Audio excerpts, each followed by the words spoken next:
দলপতিপুর নামে একটি সুন্দর পরিষ্কার পরিচ্ছন্ন নির্মল গ্রাম ছিল। সেই গ্রামে দুই বোন থাকতো তার পরিবারকে নিয়ে। আজ গল্প তাদের। এই যে কুমু আর মুনু, দুজনে একসঙ্গে শুতো, একই জায়গায় একই স্কুলে পড়তো। মুনু ছিল কুমুর থেকে 2 বছরের বড়। আজ সকাল হয়ে গেছে, এখনও এদের ওঠার নাম নেই। মর্নিংয়ে স্কুলে যাবে, তাই মা ডাকছে। এই তোরা দু বোনে উঠবি? দেখেছো তোমার মেয়েদের অবস্থা? এখন বেজে গেছে, কত বেলা হয়ে গেল, স্কুলের গেট বন্ধ হয়ে যাবে। তাড়াহুড়ো করে দুই বোন রেডি হয়ে নেয় এবং তার বাবা এসে বলে যে তাড়াতাড়ি নে মা, তাড়াতাড়ি নে, নাহলে গেটটা বন্ধ হয়ে যাবে। এরপর দুজনে বকবক করতে করতে একটুখানি হরলিক্স খায়। দিদি, রোজ রোজ সকালবেলা স্কুল যেতে একদম ভালো লাগে না রে দিদি, ঘুম থেকে উঠতেই ইচ্ছা করে না। যাই হোক, মফস্বল এলাকায় দু বোনে স্কুলে চলে যায়।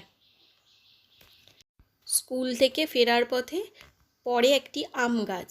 সেই আম গাছে বিশাল আম, অনেক আম পড়ে থাকে। দেখে দু বোনে একটু মারামারিও হয়ে যায়।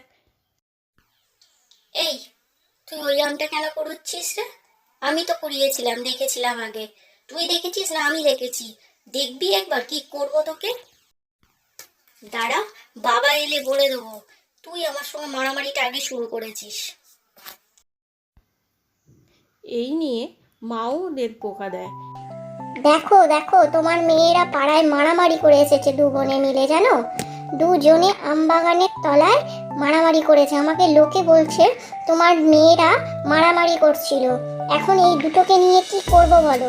কি শাস্তি দেওয়া যায় বলো তো? দাঁড়াও, দেখাচ্ছি মজা। শুনে যাও, একবার এদিকে এসো।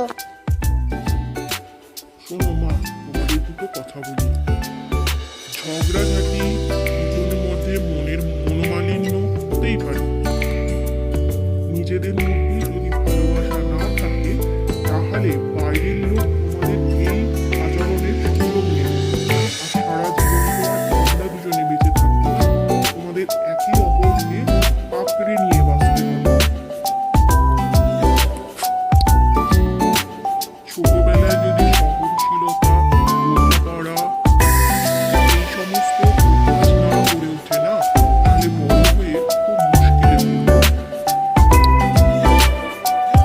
বড় হয়ে সম্পর্ক টিকিয়েও রাখতে হবে। এরপর মনু আর কুমুর মধ্যে আবার ভাব হয়ে যায়, সব ঠিকঠাক হয়ে যায়। পরের গল্পের জন্য অপেক্ষা করো।